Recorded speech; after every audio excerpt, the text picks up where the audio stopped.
Presenting Civil Guruji app available in Google Play Store. Download now. नमस्कार, आदाब, सत श्री अकाल। मैं Pankaj Meena, estimation and planning engineer, एक बार फिर से आप सभी का बहुत बहुत स्वागत करता हूं आपके favourite YouTube channel civil Guruji the civil engineers training institute पे। दोस्तों, आज के इस वीडियो में हम लोग बात करने वाले हैं कि पेंटिंग का काम जब भी आप आपके साइट पर एग्जीक्यूट कराएंगे तो उस पेंटिंग के काम को एग्जीक्यूट कराने के पहले ऐसे कौन कौन सी चीज़ें हैं जिनको आपको ध्यान रखना है और जो गलतियाँ लोग करते आ रहे हैं वो गलतियों से आप बच पाएँ, इसी को लेकर अपन इस वीडियो को बना रहे हैं। तो अंत तक के बने रहिए इस वीडियो में।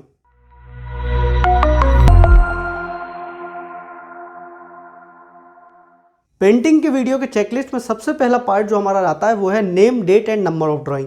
आपको आपके साइट पर जो भी जिस ब्लॉक में आप काम कर रहे हैं उसी ब्लॉक का आपको ड्राइंग लेके बैठना है और आपको लेटेस्ट ड्राइंग लेके बैठना है। ऐसा नहीं है कि कोई रिवाइज ड्राइंग आपने ले लिया। जैसे यहाँ पर सैनिक स्कूल का प्रोजेक्ट है तो सैनिक स्कूल का लेटेस्ट ड्राइंग हमारे पास आ गया है, इसी तरीके से आपके साइट का लेटेस्ट ड्राइंग आपके पास होना चाहिए। नेक्स्ट हम बात कर रहे हैं प्री पेंटिंग चेक्स के बारे में कि पेंटिंग का काम शुरू होने के पहले कौन कौन सी चीज़ों का आपको ध्यान रखना है। यहाँ पर जो हमारा पहला पॉइंट निकल के आ रहा है वो ये है कि पेंट के जो भी स्पेसिफिकेशन है, उसका कलर, उसका शेड, ये अकॉर्डिंग टू आर्किटेक्ट सर्टिफाइड है या नहीं है। ऐसा तो नहीं कि आपने उनसे पूछा नहीं है और कोई भी कलर आपने करवा दिया तो वो जो है उसका जो एस्थेटिक व्यू है उसको वो बिगाड़ तो नहीं रहा है। इस चीज़ का आपको ध्यान रखना है कि अकॉर्डिंग टू आर्किटेक्ट सारी की सारी चीज़ें होना चाहिए, उस पेंट का शेड, उसका कलर, उसके स्पेसिफिकेशन। नेक्स्ट पॉइंट है हमारा कि वॉल और सीलिंग जो है जहाँ पर पेंट हो रहा है वो कंप्लीटली ड्राई है कि नहीं है। ऐसा तो नहीं कि आपने अभी अभी वहाँ पर पुट्टी या प्राइमर का काम किया था, उसी के ऊपर आपने जो है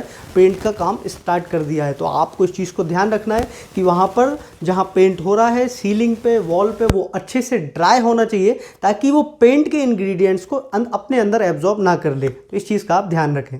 नेक्स्ट पॉइंट है हमारा कि वॉल पर जितने भी डस्ट वाले पार्टिकल्स हैं या जितने भी ऐसे पार्टिकल्स हैं जो प्लास्टर के ऐसे ऊपर लगे हुए हैं, जो एक बार हाथ लगाने पे ऊपर उसमें वो झड़ रहे हैं, वो रिमूव हो रहे हैं, तो ऐसे जितने भी मटेरियल्स हैं उनको एक बार स्क्रब्ड ऑफ कर लें आप, ताकि आपके पेंट को वो ख़राब ना करें। आप पुट्टी जब उसके ऊपर करें तो वहाँ पर उसको वो ख़राब ना करें। तो इस चीज़ को आप पहले ही क्लियर कर लें। नेक्स्ट पॉइंट है हमारा कि जो भी वर्कर्स काम कर रहे हैं वो जिस स्कैफोल्डिंग पे काम करेंगे उस स्कैफोल्डिंग को अच्छे से एंकर्ड है कि नहीं है। पहली बात स्कैफोल्डिंग की कि वो अच्छे से अपने अंदर एंकर्ड होना चाहिए। जैसे कि आपको दिख रहा है यहाँ पर कि बिल्डिंग के बाहर स्कैफोल्डिंग लगी हुई है, अगर ये अपने आप में अच्छे से एंकर्ड है वो तो पहली चीज़ होना ही चाहिए। दूसरी एक और चीज़ ये है कि वो स्कैफोल्डिंग जो लगी है उसको आप बिल्डिंग से, जो स्ट्रक्चर आपका बन रहा है उससे भी कनेक्ट करें। आप वॉल के अंदर होल करें, उस होल में आप बैम्बू को जो है अंदर डाल दें, अगर वहाँ पे बैम्बू का स्कैफोल्डिंग है तो, और अंदर भी उसको अच्छे से टाई अप कर दें ताकि वो पूरा का पूरा स्कैफोल्डिंग जो है वो बाहर साइड ना आ जाए। दूसरी चीज़, तीसरा पॉइंट ये कि जो भी वर्कर्स वहाँ पर काम कर रहे हैं वो वर्कर्स अपने आप को उस स्कैफोल्डिंग से बेल्ट लगा करके रखें। वहाँ पर बेल्ट अवेलेबल रहता है, उस बेल्ट को वहाँ पर लगा के रखें। और आपको इस चीज़ का ध्यान रखना है कि हर एक वर्कर जो भी स्कैफोल्डिंग पे काम कर रहा है वो हर एक वर्कर उस बेल्ट को हमेशा पहने रखे।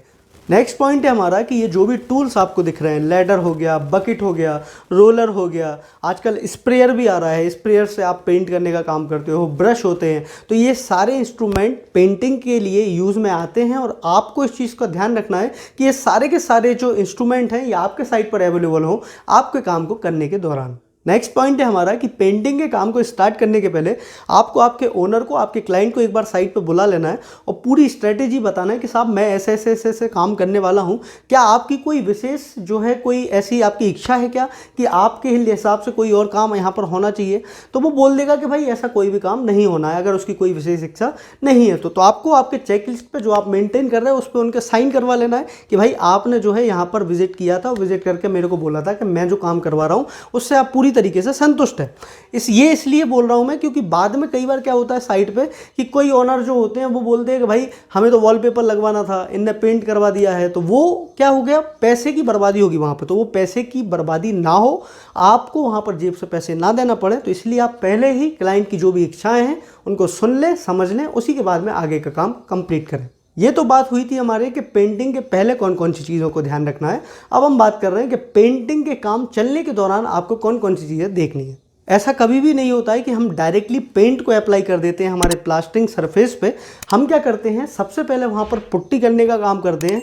पुट्टी करने के बाद क्या करते हैं, वहाँ पर प्राइमर को हम लगाते हैं। प्राइमर से क्या होता है, जो आपका पेंट है उसके इंग्रेडिएंट्स पुट्टी एब्जॉर्ब नहीं करती है, तो primer as a barrier act करता है उन दोनों के बीच में, और जो पेंट होता है वो अच्छे से शाइन करता है और बहुत मतलब एफिशिएंट हो जाता है। उस पर ज़्यादा सरफेस आप कवर कर सकते हो। प्राइमर के ऊपर अगर आप पेंट को लगा रहे हो तो वहाँ पर आपके पैसों की भी बचत होती है। तो इस चीज़ को आपको ध्यान रखना है कि जो प्राइमर का एप्लीकेशन वहाँ पर होना था वो हुआ है या नहीं हुआ, इस चीज़ को आप चेक कर लें। नेक्स्ट पॉइंट है हमारा, प्राइमर होने के बाद आप कर रहे हैं पुट्टी। तो पुट्टी को आपको कब करना है, तब करना है प्राइमर को किए हुए जब 24 घंटे हो चुके हों, ताकि प्राइमर अच्छे से सूख जाए और पुट्टी के इंग्रेडिएंट्स को एब्जॉर्ब ना करे।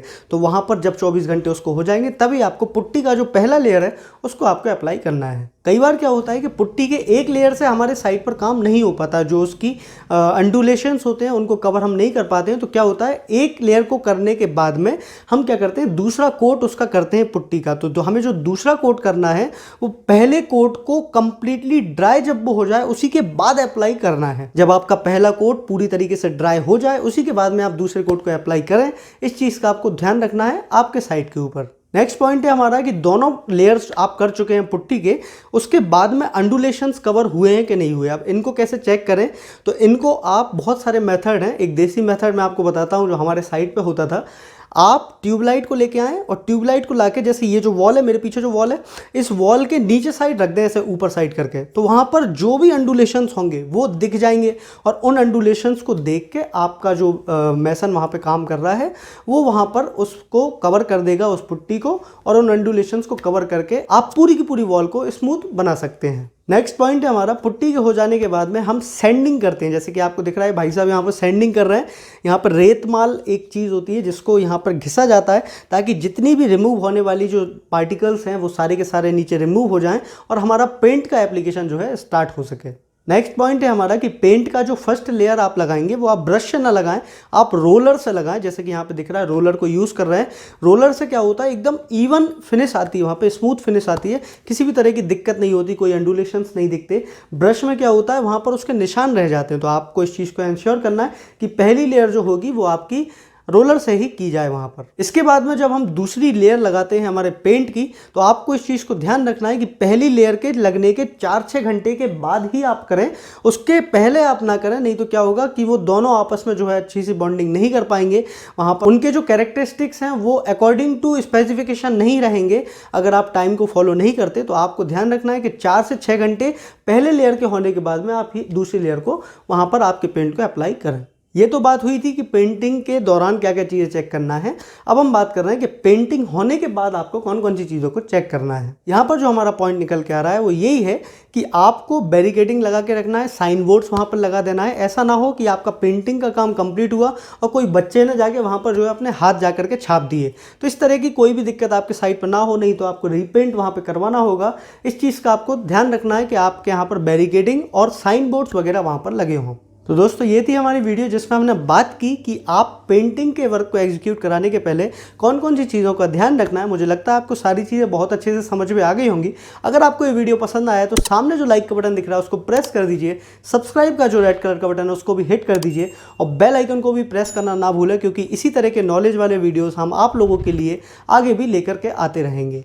और अगर आपको लगा है कि वीडियो नॉलेज वाला है और आपको इसको काम आ सकता है आपके साइट के ऊपर, तो आप इसको अपने दोस्तों के साथ भी शेयर कर दीजिए। और अगर दोस्तों यार अगर करना है कुछ खास तो चलो हमारे साथ सिविल की बात गुरुजी के साथ। वीडियो देखने के लिए बहुत बहुत धन्यवाद। जय हिंद, जय भारत।